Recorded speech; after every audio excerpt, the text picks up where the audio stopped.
Hello दोस्तों, आज हम पढ़ते हैं दिल्ली सल्तनत, जिसकी काल अवधि है 1206 से लेकर 1526 ईस्वी।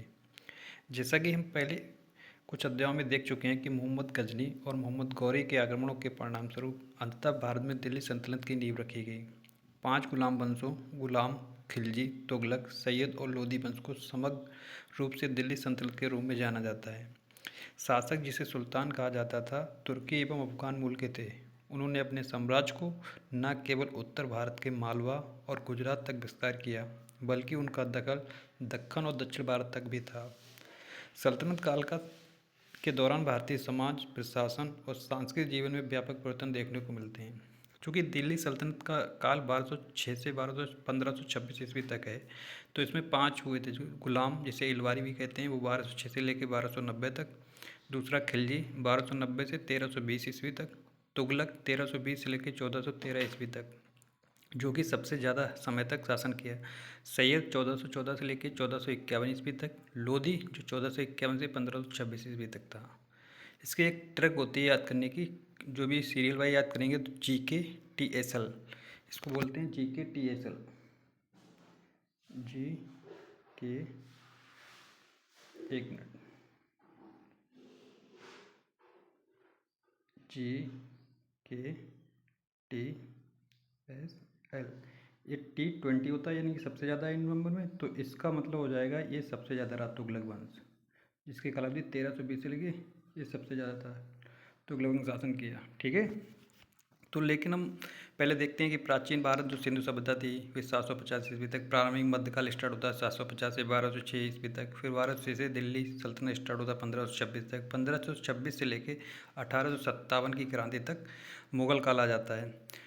तो हम ये देखना चाहेंगे कि 1206 से ही दिल्ली सल्तनत की शुरुआत क्यों मानी जाती है। तो चलो वो देखते हैं कि 1206 में दिल्ली सल्तनत की शुरुआत क्यों माना जाता है। क्योंकि 1206 में पहली बार दिल्ली में एक स्वतंत्र मुस्लिम राज्य की स्थापना हुई थी।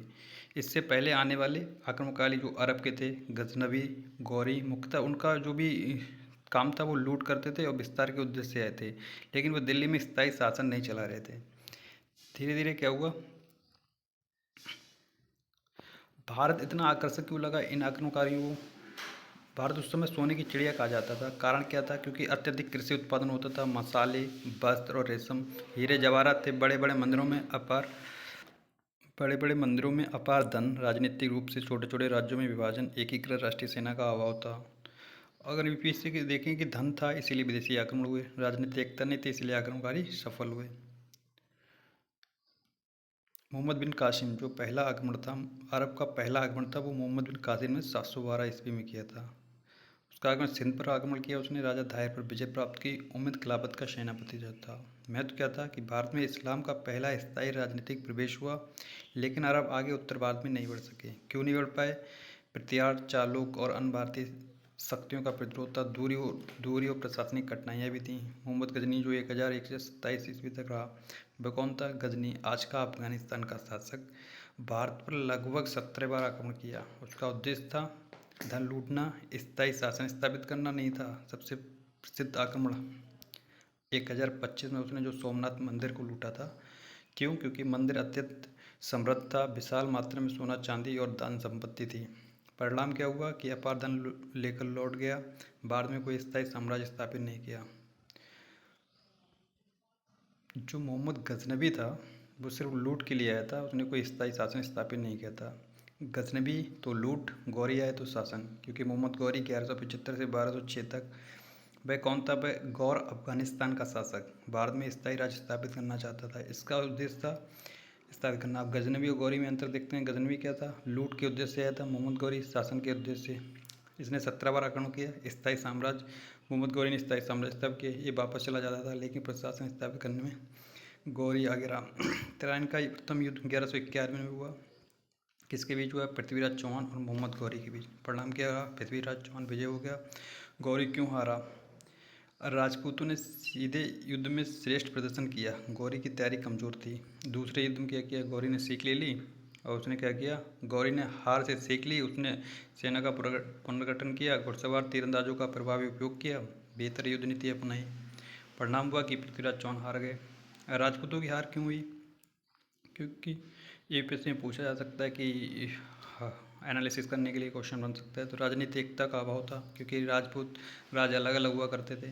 सामंती व्यवस्था थी, सभी राज्य मिलकर एक केंद्रीय सेना नहीं बना पाए। पुरानी युद्ध शैली, हाथियों पर अधिक निर्भरता, भारी सेना। तुर्कों की नई युद्ध प्रणाली, तेज घुड़सवार थे, तीरंदाज थे, अचानक हमला और पीछे हटकर पुनः हमला करते थे। 1192 का महत्व, एक केवल युद्ध नहीं था।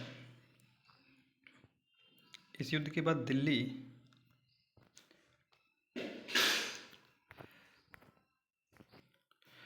1192 का महत्व एक केवल युद्ध नहीं था। इस युद्ध के बाद दिल्ली और अजमेर पर तुर्कों का नियंत्रण स्थापित हुआ। उत्तर भारत में तुर्की शक्ति मजबूत हुई। आगे चलकर दिल्ली सल्तनत की नींव पड़ी। याद रखने का, 1192 में मार्ग खुला था और 1206 में दिल्ली सल्तनत की स्थापना हुई। 1206 में दिल्ली सल्तनत कैसे बनी? 1206, जो कि 1206 था, 1206 में मोहम्मद गौरी की हत्या हो गई थी। उसका कोई पुत्र नहीं था जो उत्तराधिकारी के लिए। उसके प्रमुख गुलामों में अलग अलग क्षेत्रों पर अधिकार कर लिया था। भारत में उसके सबसे सक्षम सेनापति कुतुबुद्दीन ऐबक, जो गुलाम वंश का स्थापित करेगा, ने दिल्ली और लाहौर पर नियंत्रण स्थापित किया और स्वयं को स्वतंत्र शासक घोषित किया। यहीं से दिल्ली सल्तनत की शुरुआत मानी जाती है।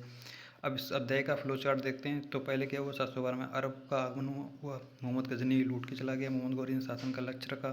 तराइन का द्वितीय युद्ध, दिल्ली पर तुर्की नियंत्रण हो गया और 1206 में कुतुबुद्दीन ऐबक ने दिल्ली सल्तनत की स्थापना कर दी। Thank you.